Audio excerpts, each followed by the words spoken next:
Dear students, അപ്പം നമ്മൾ discuss ചെയ്തുകൊണ്ടിരിക്കുന്ന ഏതാണ് യൂണിറ്റ്സ് ആൻഡ് മെഷർമെൻറ്റ് എന്ന് പറയുന്ന ചാപ്റ്ററിൽ എപ്പോഴും എക്സാമിന് ചോദിച്ചുകൊണ്ടിരിക്കുന്ന കുറച്ച് ഏരിയാസാണ് നമ്മൾ ഡിസ്കസ് ചെയ്യുന്നത്.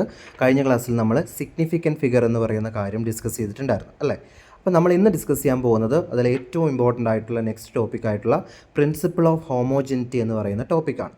അതായത് നമ്മൾ എപ്പോഴും എക്സാമിന് കാണുന്നതാണ്, എന്ത് ചെയ്യുന്നു, ഒരു ഇക്വേഷൻ തന്നിട്ട് അത് ഇക്വേഷൻ കറക്റ്റ് ആണോ എന്ന് ചെക്ക് ചെയ്യാൻ ചിലപ്പോൾ ചോദിക്കാറുണ്ട്. അല്ലെങ്കിൽ ഏതെങ്കിലും ഒരു ഫിസിക്കൽ ക്വാണ്ടിറ്റിക്ക് മറ്റ് ഫിസിക്കൽ ക്വാണ്ടിറ്റിയുമായിട്ടുള്ള റിലേഷൻസ് തരും, എന്നിട്ട് അതിൽ നിന്ന് നമ്മളോട് അതിൻ്റെ ഇക്വേഷൻ ഫോം ചെയ്യാൻ വേണ്ടി വരും. ഇതൊക്കെ നമ്മൾ ചെയ്യുന്നത് ഏത് ഉപയോഗിച്ചിട്ടാണ്? ഫിസിക്സിലെ പ്രിൻസിപ്പിൾ ഓഫ് ഹോമോജനിറ്റി എന്ന് പറഞ്ഞ് നിങ്ങൾ യൂണിറ്റ്സ് ആൻഡ് മെഷർമെൻറ്റ് എന്ന് പറയുന്ന ചാപ്റ്ററിൽ ആകെ പഠിക്കുന്ന ഒരേ ഒരു പ്രിൻസിപ്പിളാണ്. ആ പ്രിൻസിപ്പിൾ വെച്ചിട്ടാണ് നമ്മൾ ഈ കാര്യങ്ങളൊക്കെ ചെയ്യുന്നത്. അത് എസ്എ ടൈപ്പ് ക്വസ്റ്റ്യൻ ആയിട്ടും 2 മാർക്കിനും ഒക്കെ എന്ത് ചെയ്യാറുണ്ട്, എക്സാമിന് ചോദിക്കാറുള്ളതാണ്. അപ്പോൾ എന്താണ് പ്രിൻസിപ്പിൾ ഓഫ് ഹോമോജനിറ്റി എന്ന് ഫസ്റ്റ് നമ്മൾ മനസ്സിലാക്കണം. ഏറ്റവും സിമ്പിളായിട്ട് പറയുകയാണെങ്കിൽ നമുക്ക് ഇങ്ങനെ പറയാം. അതായത് ഒരു ഇക്വേഷൻ നമ്മുടെ കയ്യിലുണ്ടെങ്കിൽ ആ ഇക്വേഷൻ്റെ LHS അഥവാ ലെഫ്റ്റ് ഹാൻഡ് സൈഡിലുള്ള ഡയമെൻഷനും റൈറ്റ് ഹാൻഡ് സൈഡിലുള്ള RHSലുള്ള ഡയമെൻഷനും ഈക്വൽ ആകണമെങ്കിൽ, ഈക്വൽ ആണെന്ന് പറയുന്ന ഒരു റിലേഷൻ അല്ലെങ്കിൽ ഒരു പ്രിൻസിപ്പിളാണ് എന്ത് പറയുന്നത്, പ്രിൻസിപ്പിൾ ഓഫ് ഹോമോജനിറ്റി എന്ന് പറയും. അതായത് for an equation two B correct the dimension of each terms on both side of the equation must be same. അതായത് ഒരു ഇക്വേഷൻ ഡയമെൻഷനലി കറക്റ്റ് ആണെന്ന് പറയണമെങ്കിൽ ലെഫ്റ്റ് ഹാൻഡ് സൈഡിലെയും റൈറ്റ് ഹാൻഡ് സൈഡിലെയും ഓരോ ടേമിൻ്റെയും ഡയമെൻഷൻ എന്തായിരിക്കണം, equal ആയിരിക്കണം. അപ്പോൾ അത് അങ്ങനെയാണോ, അതായത് അങ്ങനെ ഒരു ഇക്വേഷൻ എക്സിസ്റ്റ് ചെയ്യുന്നുണ്ടോ എന്നൊക്കെ ചെക്ക് ചെയ്യാൻ വേണ്ടിയിട്ടാണ് നമ്മൾ എന്ത് യൂസ് ചെയ്യുക, പ്രിൻസിപ്പിൾ ഓഫ് ഹോമോജനിറ്റി യൂസ് ചെയ്യുക. ഇതിൻ്റെ സ്റ്റേറ്റ്മെൻറ്റ് എപ്പോഴും 1 മാർക്കിന് ചോദിക്കാറുള്ളതാണ്. ഇപ്പോൾ ഒരു സബ് ക്വസ്റ്റൻ ഉണ്ടെങ്കിൽ അതിൽ ഫസ്റ്റ് ക്വസ്റ്റൻ ഇതായിരിക്കും, state principle of homogeneity. B പാർട്ടായിട്ടായിരിക്കും എന്ത് ചെയ്യുക, അത് വെച്ചിട്ട് ഒരു ഇക്വേഷൻ്റെ കറക്റ്റ്നെസ് അല്ലെങ്കിൽ കൺസിസ്റ്റൻസി ചെക്ക് ചെയ്യാൻ വേണ്ടിയിട്ടോ അല്ലെങ്കിൽ ഫിസിക്കൽ റിലേഷൻ ചെക്ക് ചെയ്യാൻ വേണ്ടിയിട്ടോ എന്ത് ചെയ്യുക, ചോദിക്കുക. അപ്പോൾ നമ്മൾ 2 യൂസസ് ആണ് പ്രധാനമായിട്ടും എന്തിനുള്ളത്, പ്രിൻസിപ്പിൾ ഓഫ് ഹോമോജനിറ്റിക്കുള്ളത്. അതിൽ ഫസ്റ്റ് യൂസ് എന്ന് പറയുന്നത് എന്താണ്, checking the dimensional consistency or correctness of an equation ആണ്. സോ നമുക്കൊരു ഇക്വേഷൻ തരും, ആ ഇക്വേഷൻ ആക്ച്വലി ഫിസിക്സിൽ എക്സിസ്റ്റ് ചെയ്യുന്ന ഒരു ഇക്വേഷൻ ആണോ എന്ന് ചെക്ക് ചെയ്യുക. അതായത് കറക്റ്റ് ആണോ, അതിൻ്റെ ഡയമെൻഷണൽ അനാലിസിസ് നടത്തി അത് കറക്റ്റ് ആണോ എന്ന് ചെക്ക് ചെയ്യുകയാണ് നമ്മുടെ പ്രോസസ്സ് എന്ന് പറയുന്നത്. അപ്പോൾ ഇവിടെ നമുക്ക് തന്നിരിക്കുന്ന ഇക്വേഷൻ ഏതാണ്, S=UT + ½ AT എന്ന് പറയുന്ന ഒരു ഇക്വേഷൻ തന്നിട്ടുണ്ട്. അതിൽ ഓരോ ക്വാണ്ടിറ്റിയും ഏതാണെന്നും എന്ത് ചെയ്തിട്ടുണ്ട്, ക്വസ്റ്റ്യനിൽ സ്പെസിഫൈ ചെയ്തിട്ടുണ്ട്. S എന്ന് പറയുന്നത് ഡിസ്പ്ലേസ്മെൻ്റ് ആണ്, U എന്ന് പറയുന്നത് ഇനീഷ്യൽ വെലോസിറ്റി ആണ്, T എന്ന് പറയുന്നത് ടൈമാണ്, A എന്ന് പറയുന്നത് ആക്സലറേഷൻ ആണ്. ഈ കാര്യങ്ങളൊക്കെ എന്ത് ചെയ്തിട്ടുണ്ട്, ക്വസ്റ്റ്യനിൽ പറഞ്ഞിട്ടുണ്ട്. അപ്പോൾ നമ്മൾ എന്ത് ചെയ്യണം, ഇതിൻ്റെ ഡയമെൻഷണൽ കറക്റ്റ്നെസ് ചെക്ക് ചെയ്യണം. എന്ന് വെച്ചാൽ ലെഫ്റ്റ് ഹാൻഡ് സൈഡിലുള്ള ടേമിൻ്റെ ഡയമെൻഷനും റൈറ്റ് ഹാൻഡ് സൈഡിൽ ഇപ്പോൾ 2 ടേം ഉണ്ട്, പ്ലസ് ഇട്ട് എഴുതിയിരിക്കുന്നത് 2 സെക്ഷൻ ആയിട്ടല്ലേ. ഇപ്പോൾ UT എന്ന് പറയുന്ന ഒരു ടേമും ½ AT എന്ന് പറയുന്ന രണ്ടാമത്തെ ടേമും, ഈ 3 ടേമിൻ്റെയും ഡയമെൻഷൻ എന്തായിരിക്കണം, ഈക്വൽ ആയിരിക്കണം. അപ്പോൾ ഫസ്റ്റ് നമ്മൾ S എന്ന് പറയുന്നത് ഡിസ്പ്ലേസ്മെൻ്റ് ആണെന്ന് ക്വസ്റ്റിൽ തന്നിട്ടുണ്ട്. ഡിസ്പ്ലേസ്മെൻ്റ് എന്ന് പറഞ്ഞാൽ എന്താ, it is A measure of length ആണ്, ലെങ്ത് ആണ് മെഷർ ചെയ്യുന്നത്. സോ അതിൻ്റെ ഡയമെൻഷൻ എന്ന് പറയുന്നത് എന്താണ്, L ആണ്. L എന്ന് എഴുതിയാൽ L⁻⁴ ആണ് എസിൻ്റെ ഡയമെൻഷൻ. അപ്പോൾ ഈ ഇക്വേഷൻ കറക്റ്റ് ആകണമെങ്കിൽ എന്താണ്, UT എന്ന് പറയുന്ന ടേമിൻ്റെ ഡയമെൻഷനും എല്ലായിരിക്കണം, ½ AT എന്ന് പറയുന്ന ടേമിൻ്റെ ഡയമെൻഷനും എല്ലായിരിക്കണം. ഫസ്റ്റ് നമ്മൾ എന്ത് ചെക്ക് ചെയ്യുന്നു, UT എന്ന് പറയുന്ന ടേമിൻ്റെ ഡയമെൻഷൻ ചെക്ക് ചെയ്യുന്നു. ഇവിടെ U എന്ന് പറയുന്നത് എന്താണ്, U എന്ന് പറയുന്നത് ഇനീഷ്യൽ വെലോസിറ്റി ആണ് അല്ലേ. വെലോസിറ്റിയുടെ ഡയമെൻഷൻ നമുക്കറിയാം, L⁻⁻⁻1 ആണ്. T എന്ന് പറഞ്ഞാൽ ടൈമാണ്, ടൈമിൻ്റെ ഡയമെൻഷൻ എന്ന് പറഞ്ഞാൽ T⁻1 ആണ്. അപ്പോൾ എന്ത് വരും, L⁻⁻1 ഇൻറ്റു T⁻1 എന്ന് വരും. അപ്പോൾ ടിയുടെ 2 ടേം ഉണ്ടല്ലോ, അപ്പോൾ ടിയുടെ പവറുകൾ തമ്മിൽ ആഡ് ചെയ്യുക, -1ഉം +1ഉം. -1 + 1 എന്ന് പറഞ്ഞാൽ എന്താണ്, 0 ആണ്, T⁻0.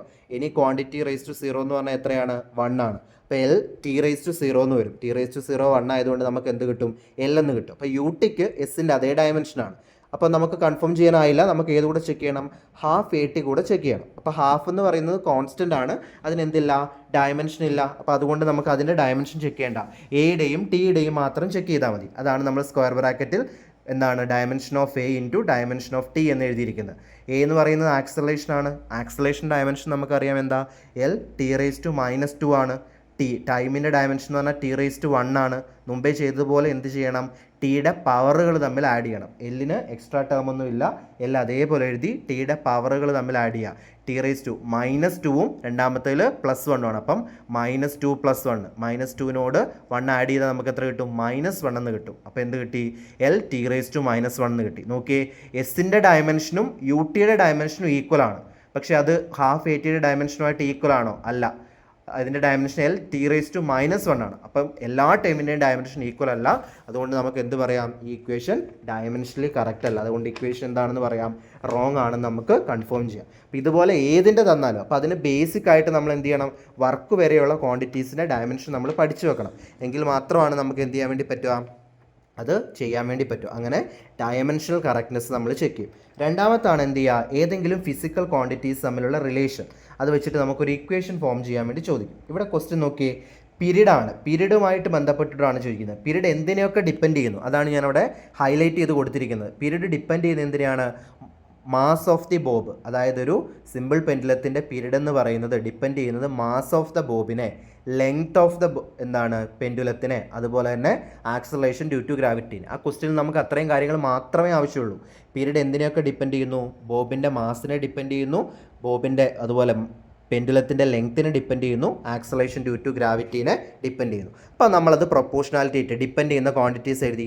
നമുക്ക് ഡയറക്റ്റ്ലി ആണോ ഇൻവേഴ്സ്ലി ആണോ എന്നൊന്നും അറിയില്ല. അപ്പോൾ നമ്മൾ ഡിപ്പെൻഡ് ചെയ്യുന്നു എന്ന് കാണിക്കാൻ T proportional to M raise to x, x എന്ന് പറയുന്ന എമ്മിൻ്റെ പവറായിട്ട് എഴുതി, L raise to y, G raise to z എന്ന് എഴുതി. പ്രൊപ്പോർഷണാലിറ്റി സൈൻ മാറ്റാൻ നമ്മൾ എന്ത് ചെയ്യണം, ഒരു കോൺസ്റ്റൻറ്റ് കൊണ്ട് മൾട്ടിപ്ലൈ ചെയ്തു, that is K into M raise to x, L raise to y, G raise to z. അതിന് ഇക്വേഷൻ നമ്പർ 1 എന്ന് കൊടുത്തു.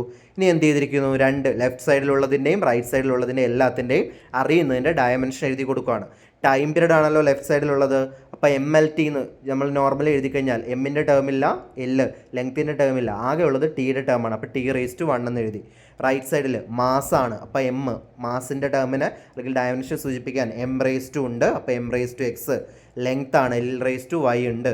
ജി എന്ന് പറയുന്നത് ആക്സലറേഷൻ ഡ്യൂ ടു ഗ്രാവിറ്റി ആണ്. അപ്പോൾ എന്ത് വരും, എൽ ടി റേസ് ടു -2 ആണ് ആക്സലറേഷൻ്റെ ഡയമെൻഷൻ, അത് എഴുതി. ജി റേസ് ടു സെഡ് അല്ലേ, അപ്പം എൽ ടി റേസ് ടു -2 ബ്രാക്കറ്റിന് പുറത്ത് ഓൾ റേസ് ടു സെഡ്. ഇനി ആ സെഡ് ഉള്ളിലേക്ക് എടുത്ത് എഴുതിയിരിക്കുന്നതാണ് തൊട്ടടുത്ത സ്റ്റെപ്പിൽ, M raise to x, L raise to y, പിന്നെ ബ്രാക്കറ്റിനകത്ത് എന്ത് വരും, എൽ റേസ് ടു സെഡും പിന്നെ ടി റേസ് ടു -2 സെഡും വരും. ഓക്കെ, ഇനി നമ്മൾ എന്ത് ചെയ്യണം, എൽ എച്ച് എസിലും ആർ എച്ച് എസിലുള്ള ഓരോ ടേമുകൾ തമ്മിൽ ഇക്വേറ്റ് ചെയ്യുന്നു. ഇക്വേറ്റ് ചെയ്യുമ്പോൾ എപ്പോഴും ഒറ്റയ്ക്ക് നിൽക്കുന്ന ടേം ഉണ്ടെങ്കിൽ, അതായത് ഒരു ലെറ്റർ മാത്രമുള്ള പവറായിട്ട് വരുന്ന ടേം ഉണ്ടെങ്കിൽ അവയെ ഇക്വേറ്റ് ചെയ്താൽ പെട്ടെന്ന് നമുക്ക് അതിൻ്റെ വാല്യൂ കിട്ടും. അതുകൊണ്ട് നമ്മൾ ഫസ്റ്റ് എന്ത് ചെയ്യുന്നു, എം റേസ് ടു 0, ലെഫ്റ്റ് സൈഡിലുള്ള എം റേസ് ടു 0യും റൈറ്റ് സൈഡിലുള്ള എം റേസ് ടു എക്സും തമ്മിൽ ഇക്വേറ്റ് ചെയ്യുന്നു.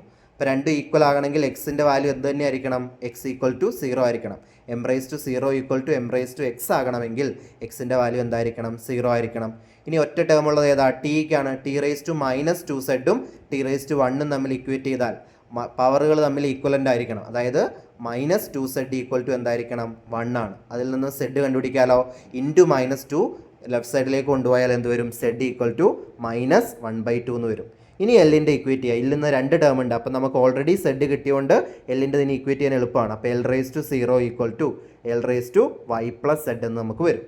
അപ്പോൾ നമുക്ക് എന്തിൻ്റെ ടേം അറിയാം, സെഡിൻ്റെ വാല്യൂ അവിടെ സബ്സ്റ്റിറ്റ്യൂട്ട് ചെയ്യാം. അപ്പോൾ എന്ത് വരും, L raise to 0 equal to y -1/2 എന്ന് വരും.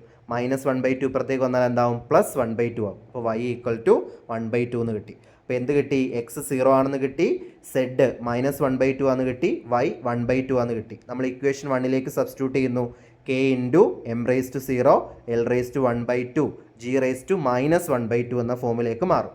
ഇനി നമുക്കൊരു കാര്യം അറിയാം, എ റേസ് ടു 1/2 എന്ന് പറഞ്ഞാൽ എന്താ, റൂട്ട് എ ആണ്. ആ ഒരു കോൺസെപ്റ്റാണ് നമ്മളിനി ഇവിടെ ഉപയോഗിക്കുന്നത്. അപ്പോൾ T is equal to K into L raise to 1/2 അവിടെ തന്നെ വെച്ചു, ജി റേസ് ടു -1/2 എന്ന് പറഞ്ഞാൽ എന്താ, മൈനസ് വരുന്നത് ബൈ എഴുതുന്ന സമയത്താണ്. അപ്പോൾ നമുക്ക് അതിനെ എങ്ങനെ എഴുതാം, K into L raise to 1/2 by G raise to 1/2 എന്ന് എഴുതാം. ഇനി റേസ് ടു 1/2 എന്ന് എഴുതുന്നതും റൂട്ടിനുള്ളിൽ എഴുതുന്ന ഈക്വലൻ്റ് ആണ്. അപ്പോൾ എങ്ങനെ എഴുതാം, K into root L divide by എന്ത് എഴുതാം, റൂട്ട് ജി എന്ന് എഴുതാം. അപ്പോൾ നമുക്ക് ഒരുമിച്ച് അതിനെ റൂട്ടിലാക്കാമല്ലോ, that is T is equal to K into root L by G എന്ന ഇക്വേഷനാവും. ഇത് നമ്മൾ പഠിക്കുന്ന ഇക്വേഷനാണ്, ടൈം പീരീഡിൻ്റെ equation. T is equal to 2π into root L by G എന്നുള്ളതാണ് എന്താണ് ഒരു സിമ്പിൾ പെൻഡുലത്തിൻ്റെ ടൈം പീരീഡ് കാണാനുള്ള ഇക്വേഷൻ. ഇവിടെ കെയുടെ വാല്യൂ നമ്മൾ അല്ലാതെ കണ്ടുപിടിക്കേണ്ടതാണ്. അപ്പോൾ നമുക്കെന്താ, ഒരു ഫിസിക്കൽ ക്വാണ്ടിറ്റി മറ്റ് ഇന്ന ക്വാണ്ടിറ്റീനെ ഡിപ്പെൻഡ് ചെയ്യുന്നു എന്നൊരു റിലേഷൻ തന്നു കഴിഞ്ഞാൽ ഡയമെൻഷൻ അനാലിസിസിൻ്റെ അല്ലെങ്കിൽ പ്രിൻസിപ്പിൾ ഓഫ് ഹോമോജിനിറ്റിയുടെ സഹായത്തോടു കൂടി നമുക്ക് എന്ത് ചെയ്യാൻ വേണ്ടി പറ്റും, അതിൻ്റെ ഇക്വേഷൻ ഫോം ചെയ്യാൻ വേണ്ടി പറ്റും. ഇതിൻ്റെ കൂടെ നിങ്ങൾ നോക്കേണ്ട ഒരു റിലേഷൻ കൂടിയുണ്ട്. അതായത് കൈനറ്റിക് എനർജി എന്ന് പറയുന്നത് അല്ലെങ്കിൽ എനർജി എന്ന് പറയുന്നത് മാസിനെയും വെലോസിറ്റിനെയും ഡിപ്പെൻഡ് ചെയ്യും. അങ്ങനെയാണെങ്കിൽ എനർജിയുടെ ഇക്വേഷൻ ഡിറൈവ് ചെയ്യുമെന്ന് പറഞ്ഞിട്ട് ക്വസ്റ്റ്യൻ ചോദിക്കാറുണ്ട്. അതായത് എന്താണ്, അതും നിങ്ങൾ ഈ കൂടെ എന്ത് ചെയ്യണം, നോക്കി വെക്കേണ്ട ഒരു കാര്യമാണ്. കൈനറ്റിക് എനർജി അല്ലെങ്കിൽ കൈനറ്റിക് എനർജിനെ ഡിപ്പെൻഡ് ചെയ്യുന്നത് മാസും വെലോസിറ്റിയാണ്. അതിൽ നിന്നും അതിൻ്റെ റിലേഷൻ റെഡ്യൂസ് ചെയ്യുന്ന എന്താണ് എക്സാമ്പിളും സ്ഥിരം എക്സാമിന് ചോദിക്കാറുള്ളതാണ്. അപ്പോൾ ഈ ഒരു കാര്യം, ഈ രണ്ട് ടോപ്പിക്കുകൾ കഴിഞ്ഞ ദിവസം ഡിസ്കസ് ചെയ്ത സിഗ്നിഫിക്കൻറ്റ് ഫിഗറും ഇതും എന്ത് ചെയ്യുക, മറക്കാതെ നോക്കി വെക്കുക. ഓക്കെ, അപ്പോൾ നെക്സ്റ്റ് ടോപ്പിക്കുമായി അടുത്ത ക്ലാസ്സിൽ കാണാം. Okay, thank